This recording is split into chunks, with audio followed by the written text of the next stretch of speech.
खासदार डॉक्टर अमोल कोल्हे आता आपल्या सोबत आहेत.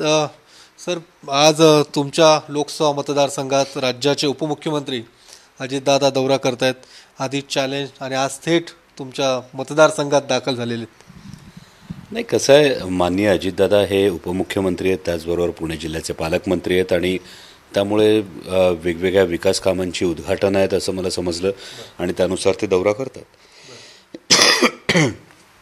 यामध्ये मला चॅलेंज आणि त्यानंतर दौरा याच्याकडे मला वाटतं की राजकीय दृष्टिकोनातून पाहण्यापेक्षा विकास कामं होतात ही चांगली गोष्ट आहे. पण ज्या पद्धतीने त्यांनी या सगळ्या याच्यानंतर आधी चॅलेंज तुम्हाला दोघंही हे दिलं होतं आणि त्यानंतर आज थेट जात आहेत, ज्या एकूणच कार्यकर्त्यांना एकूण कामाला लागण्याच्या सूचनासुद्धा देत आहेत, काय तुम्हाला वाटतं की एक आव्हान असणार आहे त्यांचं दौर?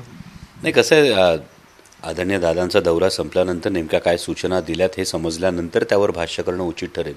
कारण आत्ता जी माहिती समोर आहे त्यानुसार विकास कामांचे उद्घाटन आहेत, त्यासाठी दादा येत आहेत आणि त्यामध्ये शेतकरी मेळावासुद्धा आहे. आणि माझी अशी अपेक्षा आहे की आपण जो शेतकरी आक्रोश मोर्चा काढला होता त्यावेळी ज्या मागण्या होत्या त्या अजूनही प्रलंबित आहेत. म्हणजे बिबट प्रवण क्षेत्रामध्ये परवाच आमची भगिनी सौभाग्यवती सुनीता बनकर यांनी बिबट्याला सामना करावा लागला आणि केवळ गळ्याला स्कार्फ असल्यामुळे आणि त्यांनी धाडस दाखवल्यामुळे त्या वाचल्या. आजही ही मागणी आहे की बिबट प्रवण क्षेत्रामध्ये दिवसा 3 फेज लाईट ही 6 दिवस मिळावी आणि त्याचबरोबर जो कांद्याची निर्यात बंदी याविषयी कांदा उत्पादक शेतकऱ्यांचं कंबरडं मोडलं. अशी अपेक्षा आहे की आजच्या शेतकरी मेळाव्यामध्ये दादांकडून तशी सकारात्मक काहीतरी घोषणा ही केली जाईल. निश्चित तुम्ही जरी म्हणत असला की विकास कामांची उद्घाटनं आहेत किंवा शेतकरी मेळावा आहे, मात्र अजित पवार गटाकडून एकूण शक्ती प्रदर्शनसुद्धा आज केलं जाणार अशा पद्धतीची माहिती समोर आलेली आहे. हे बघा, राजकीय क्षेत्रामध्ये ही लोकशाही आहे आणि प्रत्येकाला हा अधिकार आहे. त्यामुळे हे करणं याच्याविषयी इतर कोणाला आक्षेप असण्याविषयी काहीच त्याची गरज नाही असं मला वाटतं की असा आक्षेप घेण्याची कुणालाही गरज नाही.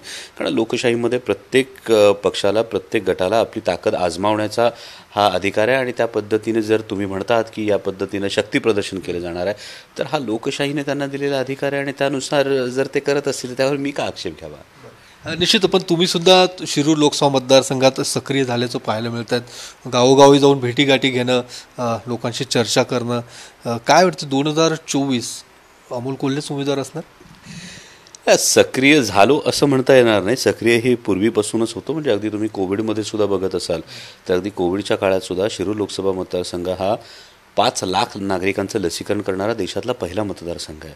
त्याच पद्धतीनं वेगवेगळी विकास कामं असतील, नॅशनल हायवेचे प्रश्न असतील, पुणे नाशिक सेमी हायस्पीड रेल्वेचा प्रश्न असतील, याचा सातत्यानं होत असलेला पाठपुरावा हा आपण सगळ्यांनी पाहिलेला आहे. आणि 2024ला मी तर आत्ता सिटिंग खासदार आहे, त्यामुळे उमेदवार कोण असणार हा खरं तर प्रश्न नाही आहे. आणि त्यामुळे शिरूर लोकसभा मतदारसंघानं जो एक विश्वास दाखवला आहे आणि कोणतीही राजकीय पार्श्वभूमी नसताना माझ्यासारख्या सर्वसामान्य कुटुंबातल्या व्यक्तीला आदरणीय पवारसाहेबांनी ही संधी दिली. आणि आज आपण बघत असाल तर पहिल्या टर्ममध्ये 3 वेळा संसदरत्न पुरस्कार हा मिळालेला आहे. त्याचबरोबर देशातल्या सगळ्या फर्स्ट टर्म निवडून आलेल्या खासदारांमध्ये 3रा क्रमांक मिळाला. मला वाटतं की शिरूर लोकसभा मतदारसंघातल्या मायबाप जनतेनं जो विश्वास दाखवला आहे हा विश्वास सार्थ ठरवण्याचा मी प्रयत्न करतो. पुन्हा एकदा संधी दिली जाईल असं वाटतं. शरद पवार गटाकडनं तुम्ही उमेदवार आहात असंही एकूण सांगितलं जातंय, तसंही तुम्हाला काही आदेश देण्यात आले? नाही, काम तर सुरूच आहे आणि त्यामुळे ही संधी दिली जाईल म्हणण्यापेक्षा नक्कीच उमेदवार आहे. आणि त्यानुसार पुन्हा एकदा शिरूर लोकसभा मतदारसंघातली जे काही विषय मार्गी लावायचे आहेत, म्हणजे 2019च्या निवडणुकीमध्ये एकूण 3 प्रश्न महत्त्वाचे होते. त्यामध्ये बैलगाडा शर्यतीचा प्रश्न होता, पुणे नाशिक महामार्गाच्या वाहतूक कोंडीचा प्रश्न होता आणि पुणे नाशिक सेमी हायस्पीड रेल्वेचा प्रश्न होता. आज जर आपण बघत असाल तर बैलगाडा शर्यत ही माननीय सर्वोच्च न्यायालयाच्या आदेशानं सुरू झालेली आहे. याचा सातत्यानं संसदेत केलेला पाठपुरावा आपण सर्वांनी संसद टीव्हीच्या माध्यमातूनच पाहिलेला आहे. आणि त्याचबरोबर पुणे नाशिक सेमी हायस्पीड रेल्वेचा प्रकल्प हा आता फक्त अंतिम मंजुरीपर्यंत आलेला आहे. म्हणजे त्या संदर्भातले सगळे जे टप्पे असतील, प्लॅनिंग कमिटीची बैठक असेल, एक्सपान्शन कमिटीची बैठक असेल, रेल्वे बोर्डाची मंजुरी असेल, या सगळ्या मंजुरी मिळून फक्त कॅबिनेट अप्रुव्हलसाठी हा प्रकल्प येऊन आता थांबलेला आहे. त्यामुळे ही कॅबिनेट अप्रुव्हल आल्यानंतर पुणे नाशिक सेमी हायस्पीड रेल्वेला सुद्धा हिरवा कंदील मिळेल. पुणे नाशिक महामार्गाची वाहतूक कोंडी बघत असेल तर आज 5 बायपासेसचं काम पूर्ण झालेलं आहे. 6वा बायपास आता पूर्ण होतोय. त्याचबरोबर तब्बल 19,500 कोटी रुपयांची कामं, विरोधी पक्षातला खासदार असताना सुद्धा तब्बल 19,500 कोटींच्या कामांच्या निविदा प्रक्रिया सुरू आहेत आणि त्या साधारणतः लवकरच पूर्ण होऊन त्याही कामाला सुरुवात होईल. त्या पलीकडे जाऊन इंद्रायणी मेडिसिटीसारखा प्रकल्प असेल जो देशात कुठेही नाही असा प्रकल्प आपण आणतो आहोत. आमच्या आदिवासी भागासाठी राष्ट्रीय वनौषधी संशोधन प्रकल्पाचा आपण हे केलेलं आहे.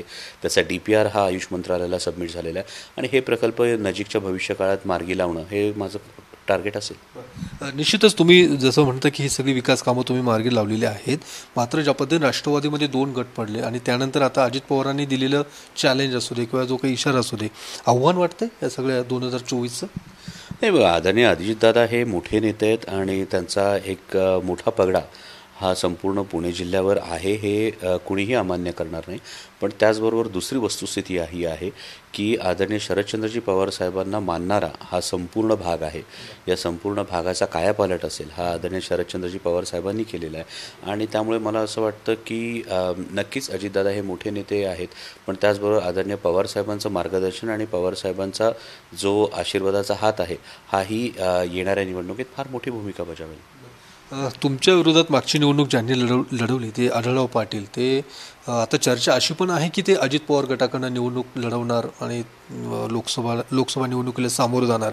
काय वाटतं तुम्हाला, तसं काही चित्र भविष्यातलं होऊ शकतं?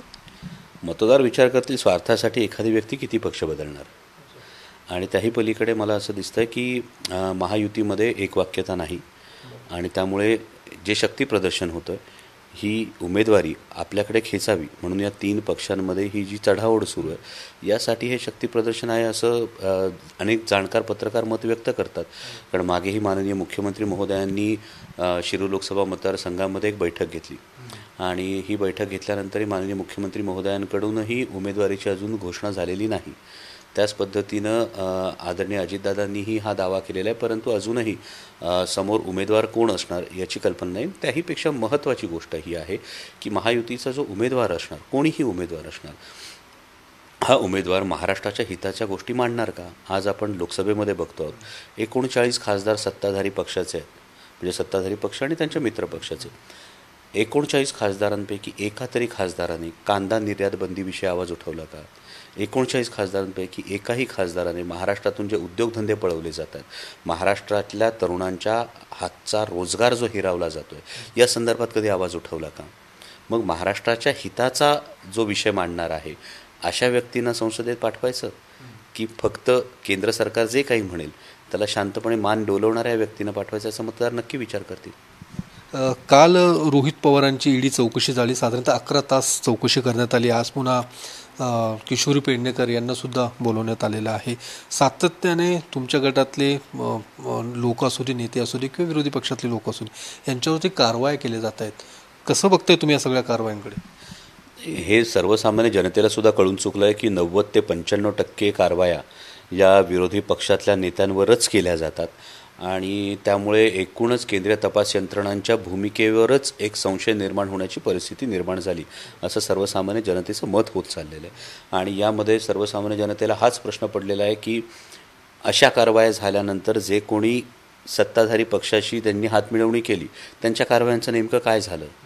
कारण या ज्या काही सेंट्रल एजन्सीज आहेत या सगळ्या अधिकाऱ्यांचं जो काही एक क्रेडिबिलिटी किंवा ज्याला आपण एक उत्तरदायित्व म्हणतो, आन्सरेबिलिटी म्हणतो, यामध्ये या कारवायांचं नेमकं काय झालं की असे केवळ महाराष्ट्रातलेच परवा एक मला जाणकार पत्रकार सांगत होते जवळपास 24 नेते असे आहेत की ज्यांच्या कारवायांच्या संदर्भात आज पुढे काय झालं हे कळलेलंच नाही आणि मग त्यामुळे या एकूण तपास यंत्रणांच्या भूमिकेवर संदिग्धता निर्माण होते.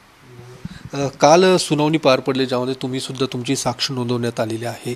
तुम्ही जे ज्या प्रतिज्ञापत्रावरती सही केली तो मुद्दा खरं तर उपस्थित करण्यात आला होता. काय नेमकं, कारण तुम्ही सुद्धा अजित पवार गटाला पाठिंबा दिला अशा पद्धतीच्या अजित पवार गटाकडून वारंवार सांगण्यात आलं होतं त्यावेळी. काय नेमकी सुनावणीत काल झालेली आहे, काय साक्ष नोंदवली? मुळात यामध्ये जे पहिलं प्रतिज्ञापत्रावर जी सही करण्यात आली होती या प्रतिज्ञापत्राचा कंटेंट जर बघितला तर त्याच्यावर कोणताही उद्देश हा स्पष्ट करण्यात आलेला नव्हता. यामध्ये केवळ अजितदादांना पाठिंबा आणि दादा त्यावेळी नेते होते त्यामुळे त्यांना पाठिंबा न देण्याचं कोणाला काही कारण नव्हतं. पण त्याचा उद्देश हा कुठेही स्पष्ट करण्यात आला नव्हता. दुसरी गोष्ट, पहिल्या ॲफिडेव्हिटवर जी सही करण्यात आली त्याच्यावर ते बॅकडेटेड करण्यात आलं आणि सही 2 जुलैला करण्यात आली, पण त्याच्यावर तारीख 30 जून ही टाकण्यात आली. त्यामुळे 1 ऑगस्टला जेव्हा 25 जुलैला निवडणूक आयोगासमोर त्या प्रतिज्ञापत्राचं उद्दिष्ट स्पष्ट झालं, त्यानंतर 1 ऑगस्टला पहिलं प्रतिज्ञापत्र नल अँड व्हॉइड आहे अशा संदर्भातलं हे दुसरं प्रतिज्ञापत्र देण्यात आलं. आणि त्या संदर्भात ही खरं तर साक्ष होती की नेमकं 2 जुलैला काय काय घटनाक्रम झाला. यामध्ये निवडणूक आयोगासमोर 30 जूनला आदरणीय दादांची जी निवड करण्यात आली असं त्यांच्या वतीनं जे सांगितलं जातं, त्यांच्या गटाच्या वतीनं जे सांगितलं जातं, ही 30 जूनची कुठलीही बैठक माझ्या ऐकिवात नाही, माझ्या नॉलेजमध्ये नाही. आणि त्या दिवशी मी मतदारसंघातच होतो 30 जूनला. त्यामुळे 30 जूनच्या ॲफिडेव्हिटवर माझी सही असण्याचं काही कारण उद्भवतच नाही. म्हणजे मग कुठेतरी तुम्हाला गाफील ठेवून किंवा चुकीच्या दिशाभूल करून अशा पद्धतीने सही घेतली असावी असं तुमचा एक आरोप आहे. यामध्ये कसं आहे की ॲफिडेव्हिटवर जे मेन्शन आहे त्याचं उद्दिष्ट जर स्पष्ट असतं तर कदाचित त्यावेळी भूमिका ही ठामपणे घेता आली असती. परंतु ॲफिडेव्हिटवरचं उद्दिष्ट हे नंतर स्पष्ट झाल्यानंतर खरं तर काय कारणासाठी ही सही घेतली गेली, पाठिंबा, पण तो कशासाठी पाठिंबा, कारण हे नक्कीच राष्ट्रवादी काँग्रेस पक्षाच्या प्रत्येक कार्यकर्त्याचं म्हणणं होतं की जे काही घडतं आहे हे आदरणीय शरदचंद्रजी पवार साहेबांच्या मार्गदर्शनानं घडतं. आणि ही गोष्ट पवार साहेबांनी प्रेस कॉन्फरन्स त्याच दिवशी घेतल्यानंतर 2 जुलैला त्यानंतर ही गोष्ट स्पष्ट झाली की हे काहीतरी वेगळं घडतं आहे आणि याला आदरणीय शरदचंद्रजी पवार साहेबांचा पाठिंबा नाही. आणि त्यानंतर या सगळ्या गोष्टी घडत गेल्या.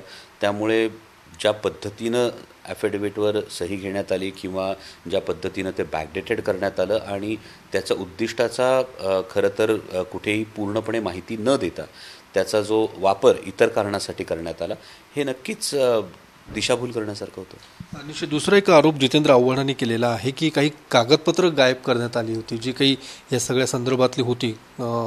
ज्यावेळी ही घडामोड घडणार होती त्याच्या आधीच अशा पद्धतीची कागदपत्र गायब केली, ज्यामध्ये 2 नेत्यांची नावं जी आत्ता अजित पवार गटाकडे आहेत असंही त्यांचा आरोप आहे. तुम्हाला वाटतं की अशा पद्धतीने काही कागदपत्रांची गायब करण्यात आली होती? या संदर्भात मला काहीच माहिती नाही. आदरणीय आव्हाड साहेबांनी जर ही माहिती दिली असेल तर मला वाटतं तेच त्याच्यावरचं स्पष्टीकरण देऊ शकतील, कारण जी गोष्ट माझ्यासमोर घडली नाही त्यामुळे त्याच्यावर भाष्य करणं मला उचित वाटत नाही. धन्यवाद सर. कॅमेरामन विकी चव्हाणसह मी योगेश बोरसे, TV9 मराठी, पुणे.